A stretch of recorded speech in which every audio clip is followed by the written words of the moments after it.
Señoras y señores, bienvenidos, muy buenas noches. Esto es La Silla Roja, este espacio abierto al diálogo, a la crítica, al análisis, a la reflexión. Sean todos ustedes bienvenidos. El día de hoy recibimos con enorme gusto, y nos da mucho gusto recibirla porque nos concede muy poco tiempo, mire usted, como una vez cada 18 meses es el promedio de la doctora. Pero bueno, siempre tiene cosas inteligentes que decir, siempre aporta enormemente al debate público la doctora María Amparo Casar, que nos da un enorme gusto que estés con nosotros. Te voy a tener que desmentir. Dígalo. Creo que usted tiene una manía que tiene alguien que conocemos todos, que es faltar a la verdad. No me diga usted eso. Cada vez que me invita usted, que me invita cada nunca, vengo. Doctora. Pero bueno, adelante con producción, el programa. Vamos a sacar el número de veces que la doctora nos ha acompañado y verá que no falto a la verdad. Pero bueno, vamos a hablar de lo serio que es... señor Quintana, ¿cómo está? Muy buenas noches. Buenas noches, bienvenida, María Amparo. Enrique, qué gusto. Gracias. Buenas noches. Buenas noches, bienvenida, Víctor. María Amparo. Gracias. Vivimos un debate intenso en torno a... El tema han sido los fideicomisos de la Corte, pero esto tiene un trasfondo político del Poder Judicial, de la Federación, de los hipotéticos o así tantas veces mencionados privilegios de las y los ministros. Y ustedes, María Amparo, hicieron un estudio a fondo, serio, de qué son estos fideicomisos, de qué se componen, a quién benefician y cómo están diseñados. Y le hemos pedido a la doctora Casar que hoy nos acompañe, porque mire que se han contado mitos y leyendas de estas cosas a lo largo de las últimas semanas. Ya tuvimos a las dos cámaras que han votado la iniciativa, está aprobada, ¿no es cierto? Y ahora, pues presumiblemente vendrán una serie de reacciones, algunas jurídicas, otras, etcétera, etcétera. Pero empecemos por el principio, si nos puedes ayudar en esto a entender con precisión qué son los fideicomisos y a quién benefician, por favor.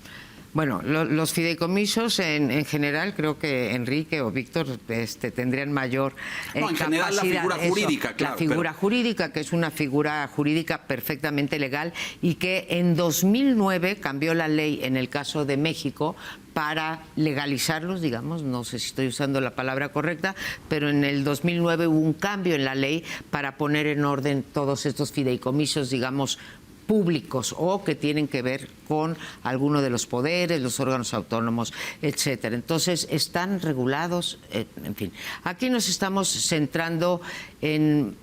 A ver, comenzaría por decir que la narrativa de López Obrador ha sido muy exitosa, no podemos escatimar, ha logrado fijar en la opinión pública que esto es un problema de los altos sueldos que cobran los ministros, todos sus privilegios, etcétera, cuando ni es el caso, porque los fideicomisos no se usan para prestaciones de los ministros, ni se ha probado alguna vez que ganen estos 700,000 pesos que tanto dice. Yo creo que estamos perdiendo el foco con respecto a de qué se tratan la eliminación de los fideicomisos.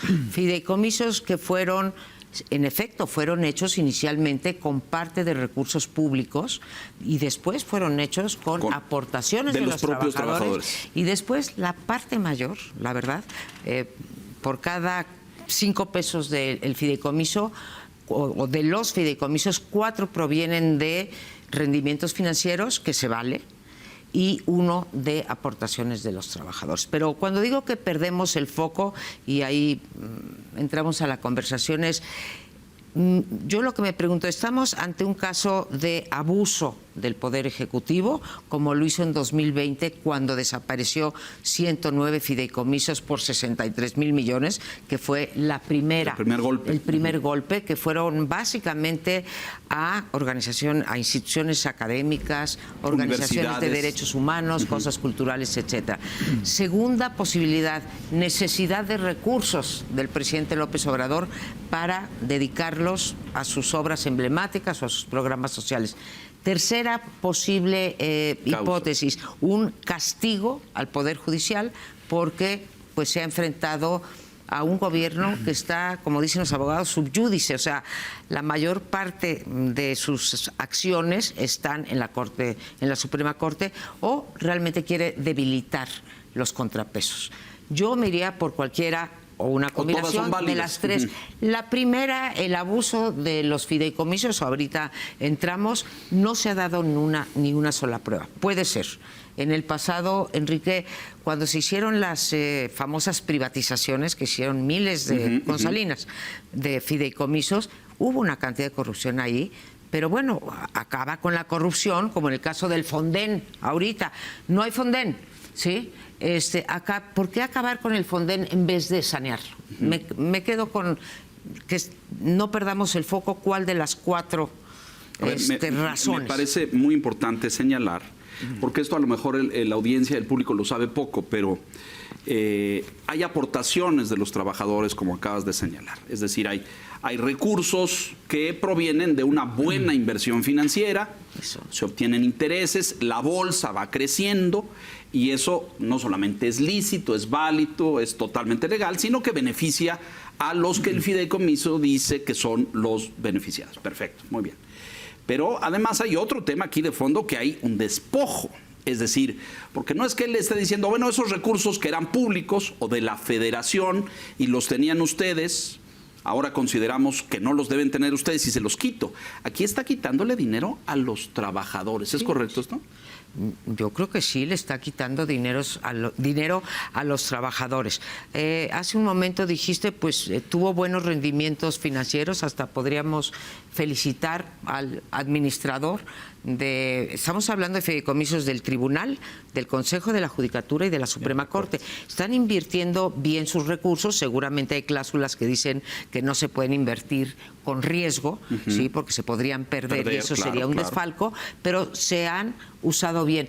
López Obrador tiene toda la razón cuando dice que han crecido. Han crecido los fideicomisos en los últimos 5 años. No tiene la razón cuando él dice es que no se han gastado. No, sí se han gastado. Se gastaron más de 2.500 millones de pesos de esos fideicomisos, pero de todos modos crecieron porque se fue compensando con los intereses que dieron. O sea, están bien manejados. Una crítica a la Suprema Corte o al Consejo de la Judicatura, sí creo que deberían de tener una página más amigable, un datos abierto más amigable, transparente, para saber en qué están gastando, cómo se componen, sí está, pero saber mes por mes en qué se van gastando esos recursos, pero sí se están gastando. Aunque no son excluyentes las diferentes hipótesis que elaboras, me parece que lo más relevante tiene que ver con lo último, el castigo del Ejecutivo a un poder que no se ha plegado a sus deseos y donde hay un montón de asuntos pendientes y probablemente pueda haber algunos en el futuro y que sean muy relevantes. ¿Por qué lo digo? Porque 15,000 millones sí son muchos, pero... Sí, para un ciudadano común. Pero para los 9 billones de pesos del presupuesto no es ni el 1% del 2024, pues es una cantidad que no va a desbalancear. El Tren Maya no se va a acabar más pronto por contar con los recursos de los fideicomisos. No es el tema central. Aunque pues no le caen mal al gobierno federal 15,000 millones más, que no los va a tener. Y ahorita llego a este punto. Igualmente creo que el decir, pues vamos a la austeridad, tampoco tiene sentido, porque entonces se hubiera discutido fideicomiso por fideicomiso. Y era una discusión totalmente pertinente. Y yo he escuchado a ministros decir, pues sí, eso era lo lógico, porque de que es perfectible el mecanismo, es perfectible. O sea, hay muchas cosas que se pueden mejorar en estos ahorros que se han hecho a lo largo del tiempo y, como tú dices, una parte corresponde a los ahorros de los propios trabajadores, del personal operativo, de jueces, de magistrados, fundamentalmente. Entonces, creo que lo que queda es este elemento de castigo. Pero no va a ocurrir. Ya se emprendió, ya se anunció un par de cosas. Uno, la acción de inconstitucionalidad que ya, digamos, está organizándose por parte de los legisladores. Es un recurso que tienen los legisladores para interponer ante la Corte. Y los amparos. Va a haber un amparo colectivo, ya se anunció, de parte de jueces trabajadores y magistrados, al menos de jueces y magistrados. Hay una asociación de estos profesionales que van a emprender un amparo colectivo. Los trabajadores pueden ampararse en lo individual o también pueden establecer, digamos, amparos colectivos. El escenario más probable es que no haya este recorte, no haya esta extinción efectiva de los fideicomisos, porque va a verse claramente que hay violaciones de las normas constitucionales al haberse aprobado. Y el proceso legislativo también, una vez más. Vicios nuevamente en el proceso. Como ya ha sucedido en el pasado. Con el plan B, que nunca entraron al fondo, pero por vicios del procedimiento. Y tú dices, María Amparo, el presidente ha sido muy eficaz en su posicionamiento y en el discurso.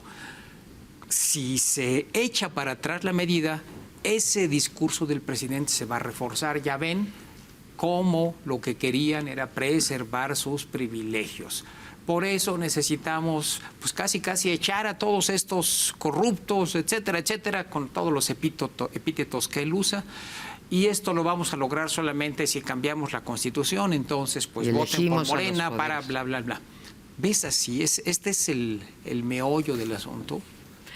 Mira, quiero pensar que no va a obtener Morena los 2/3 para reformar la Constitución. Podría ocurrir.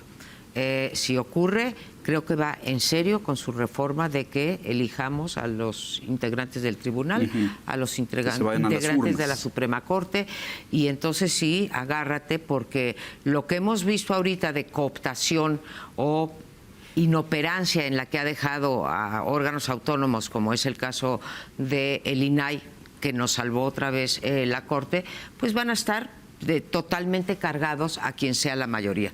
Pienso que en esta, y me lo recuerdas ahorita, Enrique, cuando dices, bueno, ya pasó, ha sido y se debió haber discutido uno por uno, porque son perfectibles, a lo mejor algunos son prescindibles. Este gobierno se ha caracterizado por la nula negociación política, ¿sí?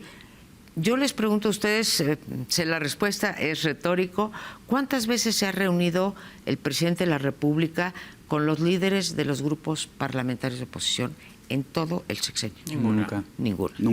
Nunca. O sea, eso es una cosa que no pasa en las democracias. Tú te sientas con el adversario, pero aquí esto de no se le mueve ni una coma. Y entonces se pierde toda la riqueza, incluso los puntos que pudiera tener López Obrador en su argumentación, que no hay, podrían ser ahí ventilados, pero bueno, hasta la invitación se le retiró, ¿no? Sí, a la ministra Norma Piña. En cambio, con una Saldívar, cosa vergonzosa de ahí. Bueno, con Saldívar, ¿cuántas veces se reunió? Cientos de veces, con los empresarios, con algunos pero más. Pero con los amigos, ¿no? Con los amigos. Pero aquí yo creo que tocas un tema central, haciendo una reflexión general del estilo de gobernar de un señor que está a punto de cumplir 5 años. Y creo que vas al fondo del tema. Un demócrata, pues tiene que lidiar con todos los intereses, perfiles, pensamientos, ideologías, sí, claro. Porque pues tu función es conciliar, ¿no? Y tu función es construir un proyecto de nación, incorporar a los grupos, etcétera.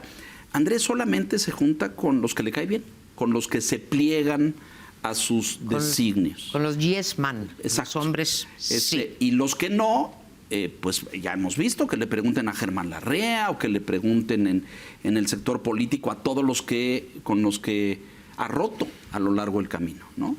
Ahí está el señor Ursúa, por ejemplo, hoy convertido en crítico y sumado a la oposición. Entonces, yo creo que este argumento ya pasaron 5 años, eso ya no lo vimos, ¿no? Eso ya se acabó. El punto es, ¿tendrá éxito en el golpeteo al Poder Judicial de la Federación? Yo creo que ya ha tenido éxito, no creo que sea una cosa que le importe demasiado a la población. La idea del Poder Judicial es poco sexy en términos de campaña, en fin. Es lamentable que nada más tomemos como cierto lo que dice López Obrador, porque ahora que he analizado y para el programa de ustedes, no hay un solo argumento salvo el de los privilegios.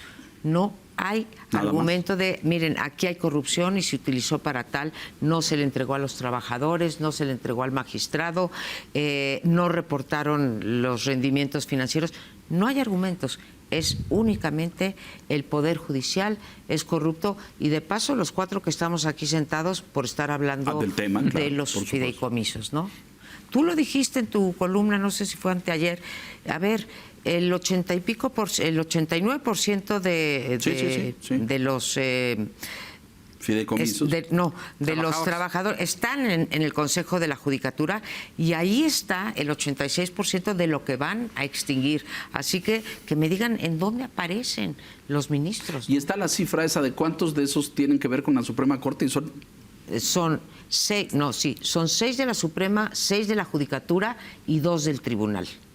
O sea, así están divididos los 14, fideicomisos. Sí. Los fideicomisos. Los fideicomisos. En términos de montos, la gran mayoría la tiene el Consejo de la Judicatura. ¿Sí? Entonces es pura demagogia. Pero incluso subraya esto porque es relevante. Los de la Suprema Corte tampoco tienen que ver con los ministros, sino con los trabajadores de la Suprema Corte. También. ¿Es correcto? Sí. Y aumentaría una cosa que son pues las 2 varas que siempre utiliza el presidente López Obrador. Yo pregunto, si los fideicomisos son malos, son corruptos, ¿verdad? Hay que desaparecerlos, que los maneje Hacienda el dinero. Uno, de los 63,000 millones que se llevaron por la primera edición, cancelación de fideicomisos, no sabemos a dónde se fueron, no se rindió cuenta. Segundo, ¿por qué no extingue? Nada más son 2. Los 2 del Ejército, que suman 100,000 millones. Sí. 100,000 contra 20,000 de la Corte, bueno, del Poder Judicial, o 16,000, que es la parte que quieren extinguir. Y les tengo otro dato, bueno, lo publiqué en mi columna. Aparte de eso, hay más de 500, más de 600 fideicomisos en la Administración Pública Federal, que es de las dependencias, que tampoco habla no de se ellos. tocan. Eso sí, no se tocan.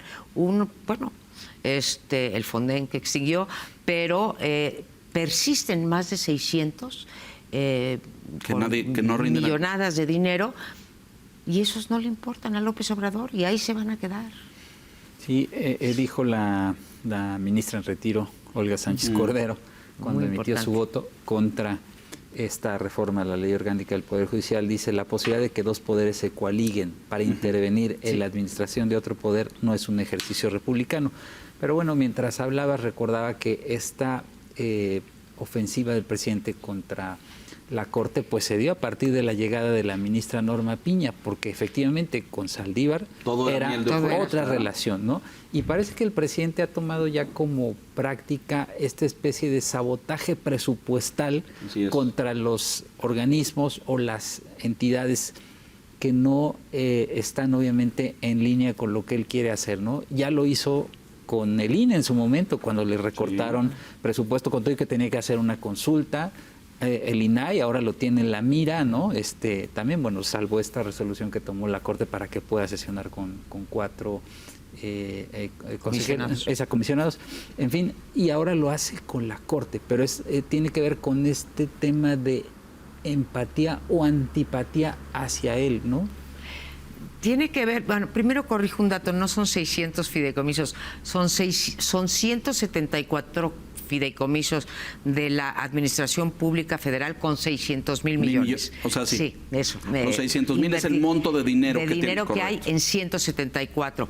A ver, esa antipatía, en parte, y no nos engañó, lo dijo desde la campaña, vaya, me voy más atrás, lo hizo cuando era jefe de gobierno de la capital, ahí le recortó todo el dinero a el Instituto de Transparencia de la Ciudad de México y no podía funcionar.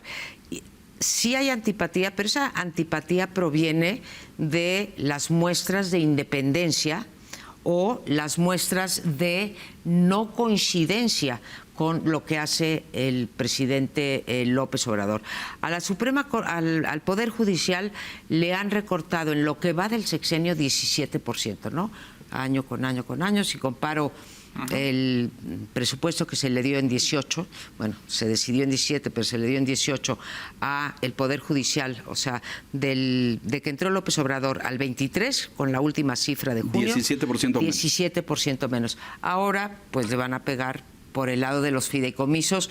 Creo que no va a haber un recorte real en en la aprobación del 24, pero es una de las 4 maneras que yo he detectado, bueno, yo y ustedes han detectado, para debilitar los contrapesos, ¿no? Uno es el estrangulamiento presupuestal, correcto, que es del que estamos hablando, ¿sí? El otro es la cooptación, ¿sí? O sea, esto de Rosario Piedra, sí. en la Comisión Nacional de Derechos, Es vergonzoso que ni siquiera también tenía los requisitos constitucionales. La otra es dañar la reputación, que esa le sale de maravilla.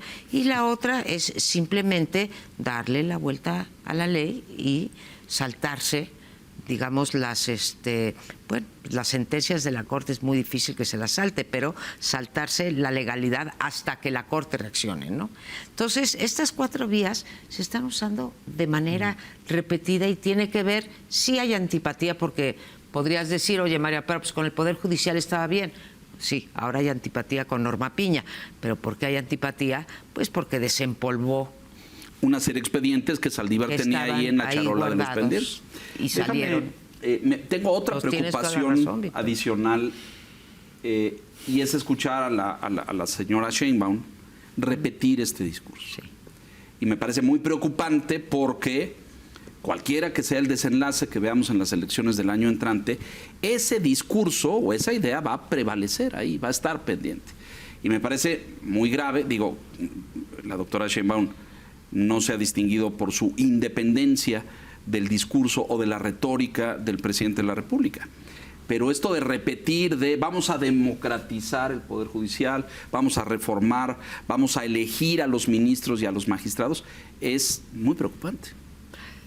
Mira, a ver, nunca sabes, ¿no? Porque una vez que el nuevo o la nueva en este caso se sienta, y yo no pienso que estén decididas las elecciones, ¿eh? No, yo tampoco, pero bueno, yo creo que están en competencias. Cuando la nueva se sienta, puedes haber sido muy incluso abyecto, y de repente cuando ya tienes acá los hilos, volverte ha sido la historia de todos los presidentes. No, yo no me atrevería a apostar. Lo que sí estoy de acuerdo contigo es que Claudia Sheinbaum pareciera que ve la mañanera, ¿sí? Y de ahí saca su guión del día. Y sí creo, ahí sí, cuando me lo preguntan, ¿tú crees que si Claudia Sheinbaum llega a la presidenta, se tiraría por la borda el proyecto de Poder Judicial, de elegir sobre todo, y a los del INE, a los de la Corte y a los del INE? Yo digo, sí creo, porque si llegara a tener la mayoría, eso todavía le da tiempo a Andrés Manuel López Obrador, porque él sale el 1 de octubre, los nuevos legisladores entran el 1 de septiembre, y si tuvieran los 2 tercios, tendrían, no la puede meter como iniciativa preferente, como mucha gente dice, porque es reforma constitucional y no se vale. Pero si tienen los 2 tercios, la puede meter como iniciativa hacer regular. Bueno, de hecho está cantado, dice que lo va a hacer. Bueno, lo va a hacer. Exacto. Esa y la electoral y la Guardia Nacional, ¿no? Ya nos las anunció. Tiene 3 meses para hacerlo. Sí. Va a ser difícil que tenga mayoría calificada en las 2 cámaras. Pero bueno, finalmente, sí, así como yo también coincido que la elección no está resuelta, pues tampoco sabemos si sí se va a conseguir esa mayoría calificada o no. En el fondo, ¿no crees, María Amparo, que todo el tema está en aquella frase que se volvió célebre en una mañanera de no me vengan con el cuento de que la ley es la ley? Es decir, esta antipatía por ministros a los cuales califica de corruptos cuando uno de ellos le da la razón a alguien que tiene un litigio con el gobierno federal. Trátese de una empresa que tenga un litigio fiscal y que no acepta que hay que cobrarle. El ministro dice, pues no se demostró, la defensa tuvo argumentos para decir que no está sólido el caso. O en el tema eléctrico, recuerdan ustedes los enojos con aquel juez, se me escapó, Gómez Gómez Fierro, Fierro, que le daban paros a las empresas en contra de la reforma a la ley de la industria eléctrica. Y para él ese es el sinónimo de corrupción. Un juez, un magistrado, un ministro que no dictaminan, que no sentencian en los términos que el gobierno quiere, es por definición corrupto. Entonces, es un tema de que no está cómodo con un poder que tenga criterio propio. Ese es el punto. Si tuviéramos, y lo ha dicho, como en el pasado, una corte como aquellas de los 60s y 70s, sí, aquella vieja corte de 26 ministros, pues que recibía instrucciones de... Claro, y aprobaba en automático. Del presidente y del Ejecutivo, exacto. Se acabó. Es como que añora esa circunstancia. Mira, desde luego que añora lo que llamábamos antes el hiperpresidencialismo, ¿no? Que se hayan ido las funciones facultades metaconstitucionales o que las reformas en la transición democrática para, digamos, retener la arbitrariedad del poder ejecutivo. Desde luego, me parece que estás siendo generoso, Enrique, cuando dices no se siente a gusto. Yo entiendo, a ninguno nos gusta, me imagino que pues aquí ustedes, sí, no sé cuáles sean sus funciones, pues no les gustan que les estén diciendo ya eso así no, ¿sí? Se va a hacer de esta manera, pues a nadie nos gusta, pero ustedes se comportan conforme a las reglas de esta empresa. La empresa de López Obrador es La Nación y las reglas del financiero Bloomberg es el equivalente a la Constitución y él se tiene que apegar a esas reglas. ¿Cómodo no? Pues yo, igual que López Obrador, no estaría cómodo. Y ahorita, cuando tú dices lo de eléctrico, acuérdate de otra peor, Enrique. Cuando ya se filtró, o bueno, se enteró el presidente que venían 2 sentencias anulando 7, esto hace un mes, bueno, un poco más, 3 meses, anulando 7 artículos de la ley energética y la Consejería Jurídica interpuso un recurso para decir que había un conflicto de interés y que no podían estar 2 de los ministros, Aguilar y Pérez Dayán, no me acuerdo cuáles son los dos. No, si era Lainez, uno de ellos. Bueno, y la razón era porque pertenecían al colegio, ¿sí? Y entonces había miembros del colegio que defendían a empresarios que eran afectados por estos 7 artículos y eso ya los invalidaba para poder ser, y ahí se quedó. Fue exitosa la Consejería Jurídica porque se cambiaron las fechas. Pararon la resolución y venía en contra, ¿sí? Porque no tenían los votos. Es de ese tamaño, ahí sí, las chicanadas que se hacen y pues para López Obrador, otra vez me puedo ir hasta el 2019, lo dijo siempre, el pueblo está por encima de la ley y entre la ley y la justicia hay que optar siempre por la justicia. Si esa es tu filosofía o esa es tu premisa, tu punto de partida en el gobierno, por eso estamos viviendo en un gobierno que tiene, si lo comparo con López Obrador, con los primeros 4 años, no los 5, 4 años, tiene 300% más de acciones de inconstitucionalidad y recursos y controversias constitucionales que los un anteriores. Presidente que no se caracterizó, digamos, por gobernar con apego al Estado de Derecho, pero han crecido 300%. Es brutal. No hay antecedente, ¿no? Brutal. Nadie ha tenido tantas en el pasado. No todas estas que te digo son respecto al Ejecutivo, pero nunca habíamos tenido 70 acciones de inconstitucionalidad y 52 controversias constitucionales. Nunca en un solo sexenio. Sí, y ya van a empezar a resolverse los juicios de amparo sobre la ley eléctrica en sala, ¿no? Y ahí... Claro, es que aparte hay amparos, no solamente hay acciones de inconstitucionalidad. Exactamente. Y bueno, el tema también es un poco lo que ha pasado, ¿no? O lo que puede pasar con la Corte. La pregunta un poco a propósito de lo que se platicaba hace un momento, pensando que los magistrados, los jueces van a presentar demandas de amparo, que los opositores van a presentar acciones de inconstitucionalidad contra esta reforma a la Ley Orgánica del Poder Judicial. ¿Cómo va a quedar el Poder Judicial? ¿Va a salir fortalecido? va a quedar debilitado, porque como dices, hasta ahora la retórica del presidente, la narrativa ha sido exitosa para él, ¿no? ¿Cómo va a quedar pensando justo lo que decías hace un momento, los contrapesos? O sea, el presidente los desafía todo el tiempo, o sea, el contrapeso del Poder Judicial. Mira, a mí me parece que de aquí a fin de año, y dado los recursos que tiene, más de los que puede echar mano, porque casi segura que va a ganar, o sea, todo lo que no logramos, por ejemplo, en el CIDE, para recuperar los fideicomisos con marchas y amparos y demás, sí lo va a lograr la Suprema Corte. En ese sentido, pues salvo, Víctor, mi opinión, ¿cómo se diría? Educada, my educated guess. Lo que yo adivino con cierta digamos, con cierta información, o bueno, con cierta experiencia de lo que ha pasado, es que no va a poder, ya no le toca nombrar a ningún ministro, no va a poder ya modificar entonces la composición.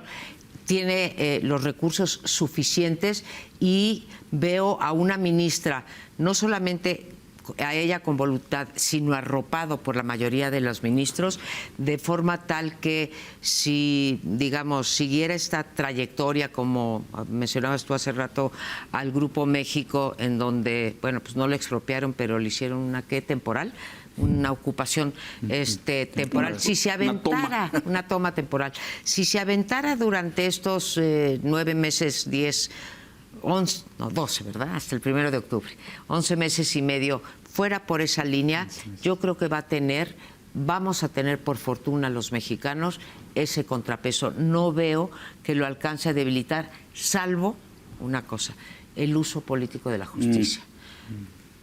No soy lamparita de buró para saber las biografías de cada uno, sí, claro. Pero creo que no se tentaría el corazón en el sentido de atacarlos individualmente.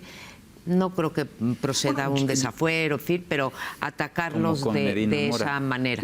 Pero creo que ya libramos con esta Corte, creo que sí libramos, y es una buenísima noticia. Bueno, sí, yo quiero pensar lo mismo, pero no sé. Tú citabas al juez Gómez Fierro.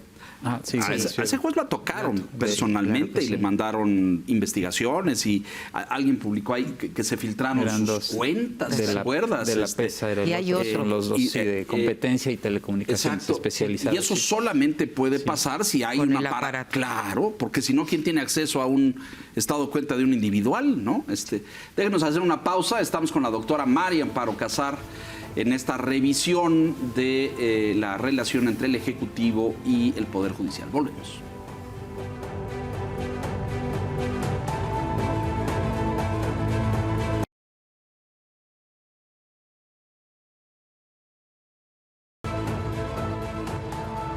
Es el mejor ejemplo. Estamos de regreso con la doctora Casar en esta revisión. Platicamos ahora de las cifras, pero no hay forma de que lleguen a 700, ¿verdad? Si se considera como ingreso la cantidad de dinero que te depositan en tu nómina, sí, digamos, trátese de la quincena, trátese de un bono de desempeño, de lo que sea. Aguinaldo. Evidentemente, aguinaldos, vacaciones, no llega. Prima, sí. Si le agregas, es que tienen chofer y tienen servicio 5 ayudantes y tienen un servicio médico que no es el ISSSTE. Pueden hacer uso de un seguro de gastos médicos mayores. A lo mejor ahí, si le compones, llega a 700, pero la Corte, cuando se resolvió que no era legal el que se le bajaran los sueldos a funcionarios del Banco de México, por ejemplo, resolvió que no había elementos para decir que el presidente gana lo que él dice que gana, porque la casa donde vive, o sea, el Palacio Nacional, pues finalmente no la paga él. Claro. Buena parte de sus gastos de operación, transporte. Todo. No, Enrique, todos, como buena parte. El presidente en funciones no mueve un dedo sin que esté atendido, cuidado, claro. ¿no? Es como aquella ocasión del presidente Zedillo, pues no traigo cash. Es decir, no sé, a lo mejor el presidente sí trae de vez en cuando un poquito de cash, pero... Beatriz no le deja, no trae nada.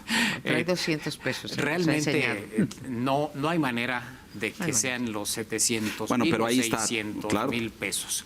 Pero déjame hacerte una pregunta a propósito de que dices que ya la libramos. Sí, en la Suprema Corte de Justicia de la Nación, de acuerdo. pero hay otras dos instancias que son afectadas. Una de ellas tiene un cambio muy próximo, que es el Tribunal Electoral del Poder Judicial de la Federación, donde se filtró aquella grabación de Eduardo Ramírez, del presidente del Senado, pues diciendo, pues es la línea, la instrucción superior, o como dijo, la orientación, así lo mencionó, es que no saquemos esto. Y da lo mismo en el caso de los nombramientos que dependen del Senado.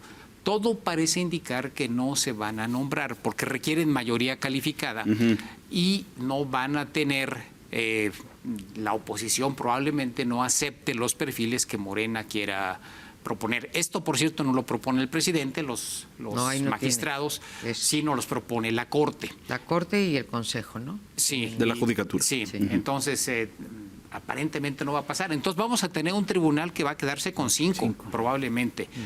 Y que para dictaminar la elección, para calificar la elección presidencial del 2024, eventualmente va a tener que llamar, porque así está previsto en la ley, al decano de las salas regionales o la sala especializada que tiene.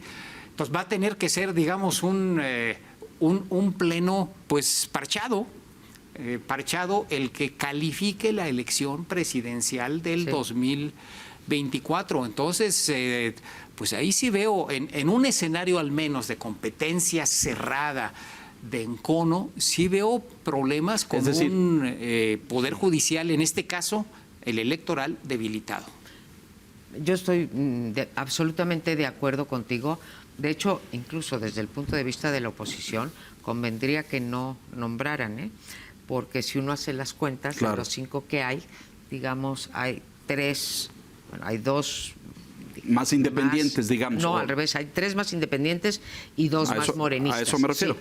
Entonces, hay mayoría de autonomía. Hay mayoría de autónomos, ¿no? Bueno, o de independientes, o eso creemos. No sé si lo vayan a sacar o no.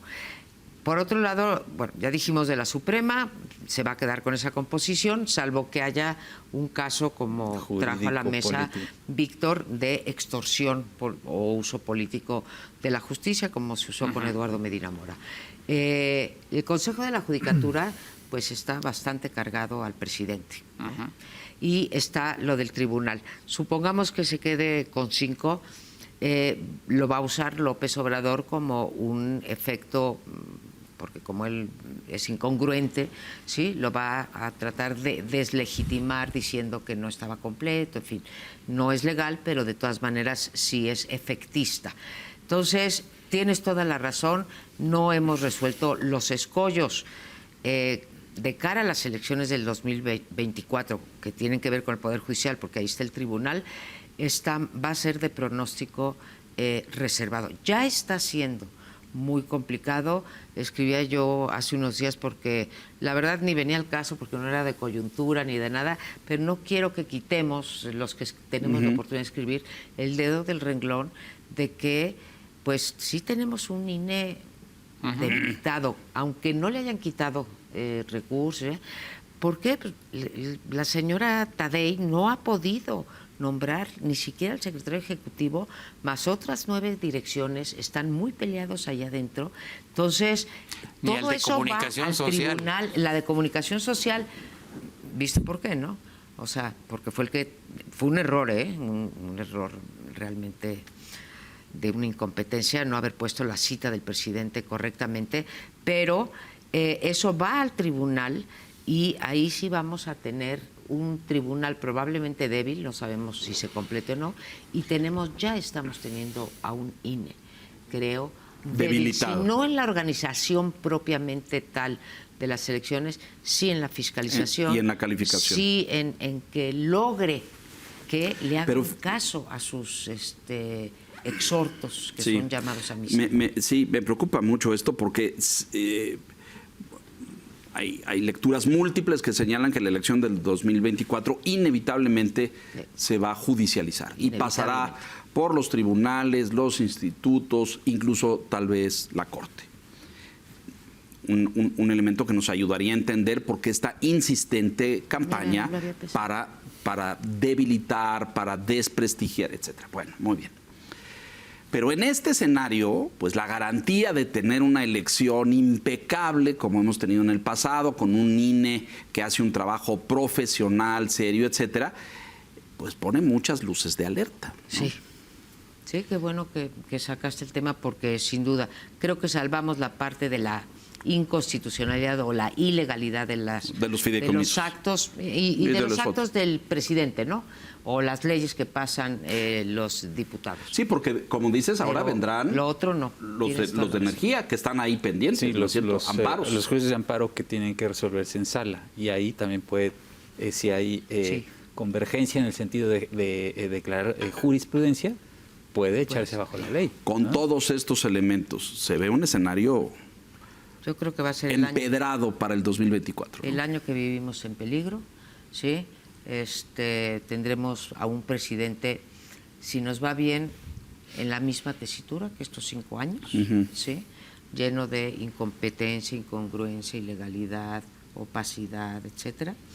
Si nos va mal, diciendo se me va a acabar y le quiero dejar a Claudia ciertas cosas que no he podido hacer, dejarlas como hechos ya consumados, ¿sí? Más las elecciones. Yo no sé qué podemos hacer. Siempre he pensado que ya es un problema de los actores políticos, no de las leyes. Muchas leyes electorales yo no estoy de acuerdo con ellas, pero en fin, son esas leyes. Pero cuando tú tienes a unos jugadores dispuestos a violar la ley o a jugar en la rayita, no hay manera que las autoridades electorales, que tienen los instrumentos que tienen, ¿sí? Sancionar, pero las sanciones pues no son creíbles. Te conviene rebasar el tope de campaña, 600 millones de tope de campaña. O sea, ¿cuánto se habrán gastado Claudio, Marcelo y Adán Augusto en la primaria? Bueno, pero no era campaña. Como 2 millones de pesos cada uno. Sí, sí. De acuerdo a los informes, que presentaron. Son 66,000 pesos diarios, o sea, no manchen. No manchen. Hay un escenario que es complejo. Tenemos un INE, ya lo describías tú, pues que por lo menos no está funcionando correctamente. Quizás no ha logrado integrarse, claro. Falta de profesionalismo, etcétera.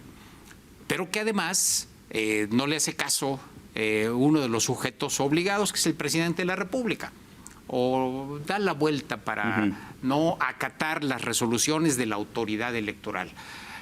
Si los actores políticos dicen, pues vamos a saltarnos al INE y vámonos al tribunal, que finalmente es la autoridad jurisdiccional más alta, y tenemos un tribunal debilitado, en una coyuntura donde va a haber muchas posibilidades de impugnar la legalidad, por ejemplo, del tema de acciones anticipadas de campaña, de campañas anticipadas, que estamos viendo de facto, y que se están acumulando ahí, yo supongo, la documentación y expedientes, o gastos, como tú señalas. Si se asume que son acciones anticipadas, pues eso también implica un desembolso que tiene que restarse a esos 600 millones de pesos que se puso como tope.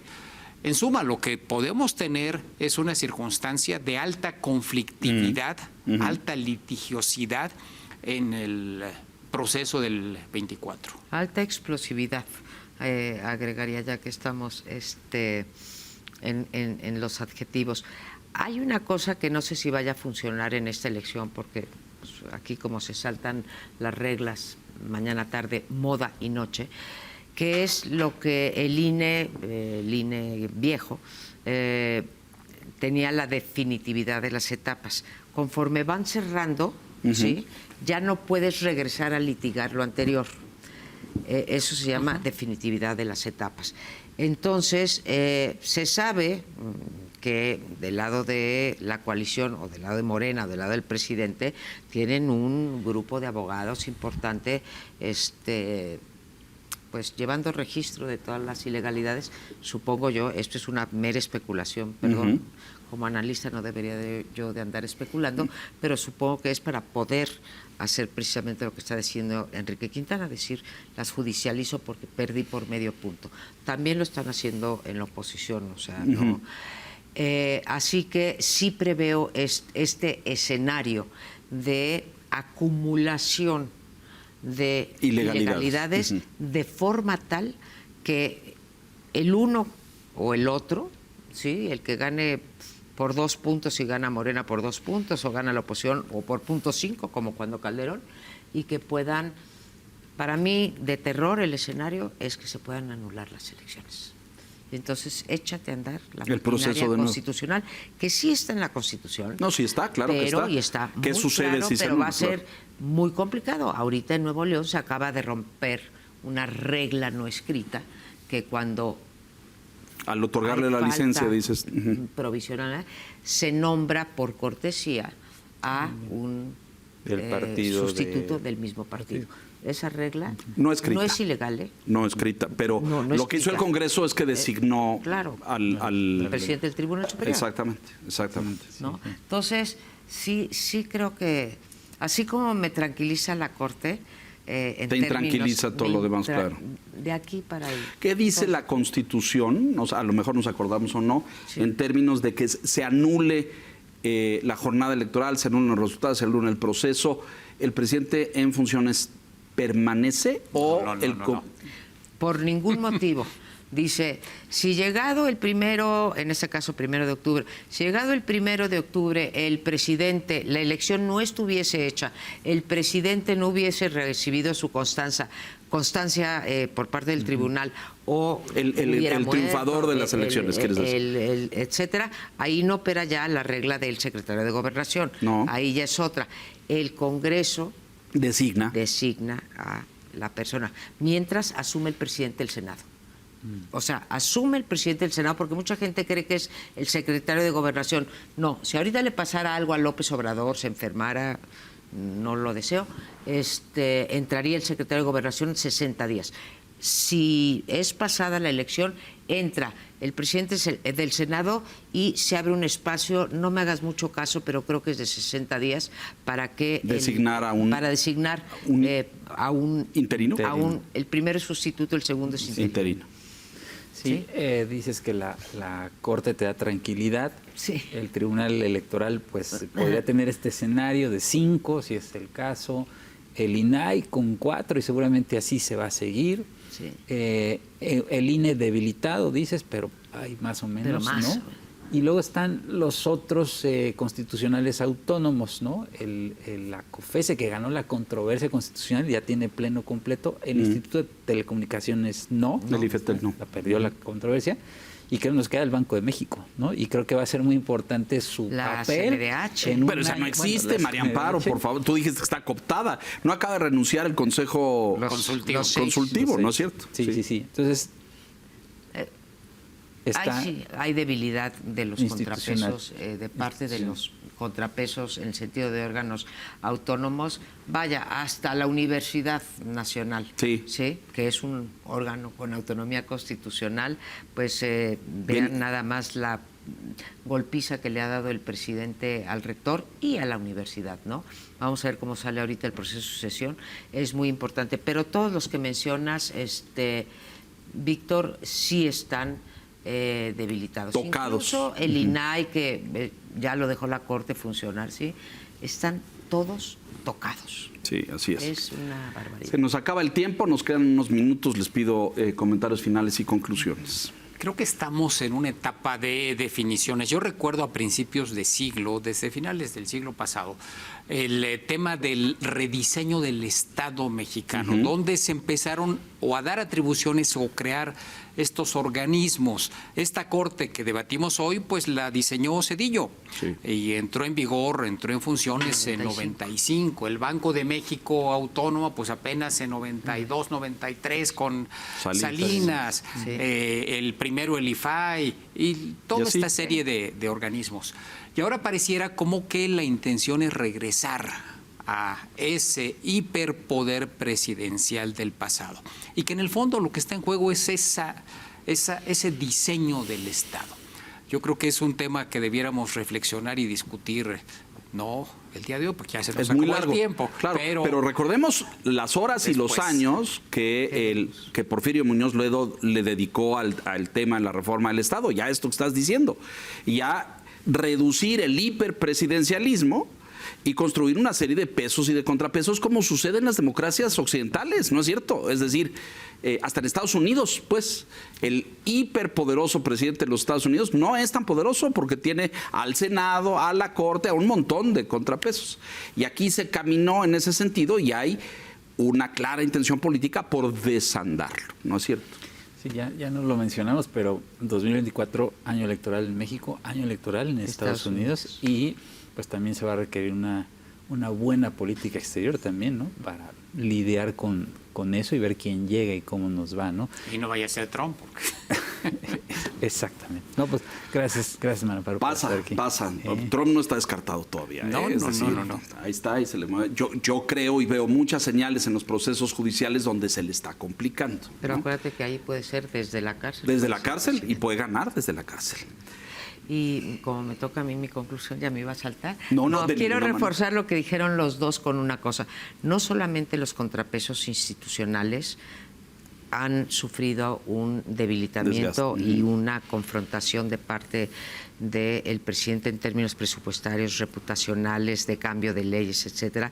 También son los medios, también son las organizaciones de la sociedad civil, en donde cuento desde los colegios de profesionistas hasta Mexicanos contra la Corrupción, digamos. O sea, y bueno, han desaparecido 40 y tantas de asistencia, sobre todo. Sí, del tercer sector. Del Recientemente tercer sector, yo publiqué... eso se ha debilitado, claro. Lo viste, pero sí. Reportes de muchas ONGs que les han pedido dinero. No solamente... Y los empresarios. Están... Y nos quedan que los límites internacionales, pero pues también se los medio anda queriendo saltar, pero en fin. Bueno, tuvimos esta fantástica cumbre de la migración recientemente sin invitar al principal receptor, pero ¿a ustedes les pidieron dinero en Mexicanos o no les pidieron dinero para la campaña?